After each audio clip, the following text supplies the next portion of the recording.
আজকে দুপুরে যা রান্না করব তার আয়োজন করে নিলাম। এখানে আমি ডাল সিদ্ধ করে নিয়েছি, আম ডাল রান্না করব, কাঁকরোলগুলো ভাজা করব। হলুদের গুঁড়া দিয়ে দিলাম, একটু মরিচের গুঁড়া, একটু মশলা বেশি দিয়ে ভাজা করবো, এই জন্য একটু ধনিয়া পাতা গুঁড়া দিয়ে দিলাম। লবণ দিয়ে দিয়ে ভালো করে মেখে নিচ্ছি।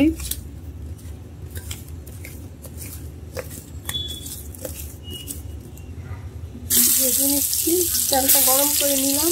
সরষের তেল দিয়ে রান্না করতেছি আজকে।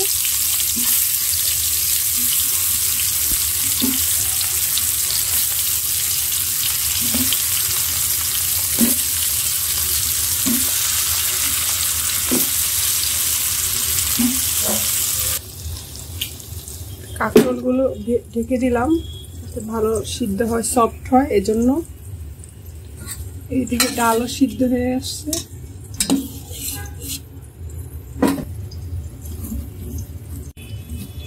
ডালের ভিতরে এবার আম দিয়ে দিচ্ছি, আমের আটিটাও দিয়ে দিলাম।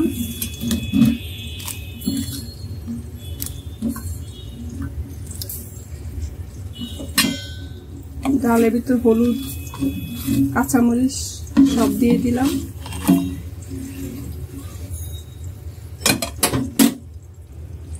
কাঁকরোলগুলি উল্টিয়ে দিচ্ছি, তাহলে বেশিক্ষণ রাখলে আবার পুড়ে যেতে পারে, কারণ আমি মশলা একটু বেশি দিয়েছিলাম। তো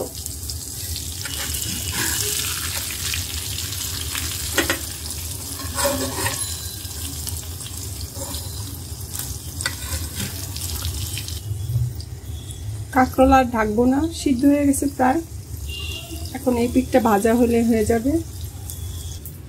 আমি এই দুই রকমের মাছও ভাজবো আজকে, এই জন্য মশলা নিয়েছি। মশলাটা আগে একটু মেখে রাখি, তাহলে মশলাটা মাছের ভিতরে যাবে, খেতে মজা হবে।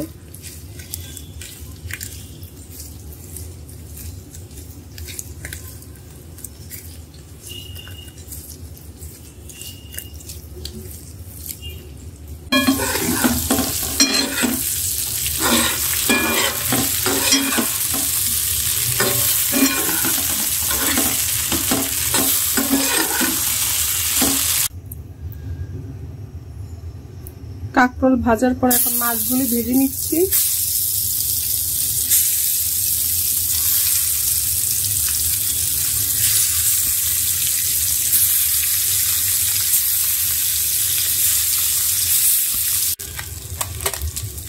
মাছগুলোকে মচমচে করে ভেজে নিচ্ছি। সরষা মাছ মচমচে করে ভেজে নিলে খেতে খুবই মজা হয়। আর এই মাছে তো অনেক কাঁটা থাকে, মচমচে করে ভাজার কাঁটা তখন মচমচ হয়ে যায়, খেতে অনেক টেস্টি হয়।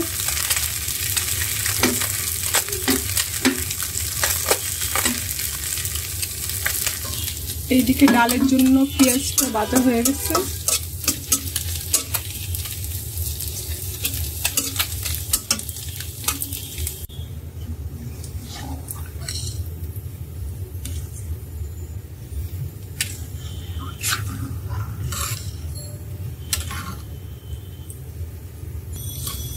এই আম ডালের সাথে মাছ ভাজা অথবা আলু ভর্তা এগুলি দিয়ে খেতে খুবই মজা হয়। আমগুলি সিদ্ধ হয়ে গেছে, এখন নামিয়ে ফেলবো। ডালটা হয়ে গেছে। মাছগুলো মচমচে করে ভেজে নিয়েছি।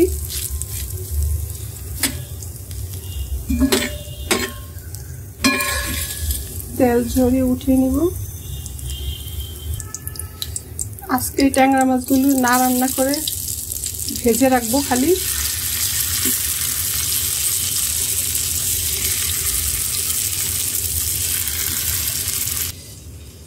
এখানে আমি এই মশলার ভিতর পেঁয়াজ দিয়ে দিব।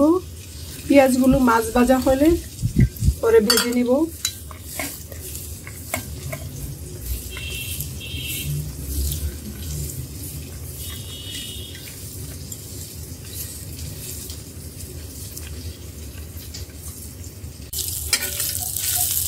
এই মাছগুলিও মচমচে করে ভেজে নিচ্ছি।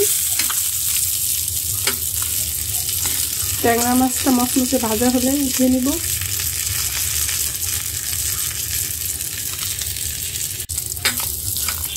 মশলা বেশি দিয়ে ভাজলে মাছ চুলাটা লো হিটে রাখতে হয়, নাহলে মশলাটা পুড়ে যায়। যে আমি অনেক লো হিটে রেখেছি, এই জন্য মশলাটা পুড়ে নেয়। আর এই মশলাটা দিয়ে ভাত খেতে খুবই মজা হয়। ইলিশ মাছের ডিম আমার মেয়ের খুব পছন্দ, এভাবে ভাজলেও খুব মজা করে খায়। ছেলে অত পছন্দ করে না।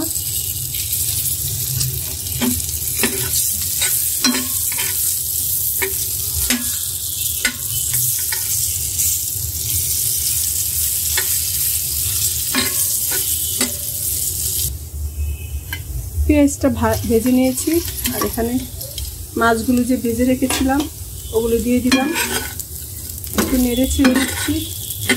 এভাবে যে কোনো মাছ রান্না করলে খুবই মজা হয়। এভাবে মাছ ভাজলে খুবই মজা হয় খেতে। আর ডালের সাথে খেলে তো আরও বেশি মজা। এখন নামিয়ে ফেলবো, হয়ে গেছে এটা।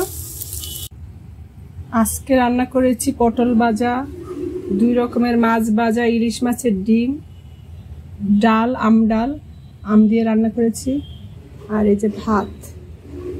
আজকে রান্নাবাড়া খুবই সিম্পল। আজকে রান্নাবাড়া এই পর্যন্তই। আল্লাহ হাফেজ।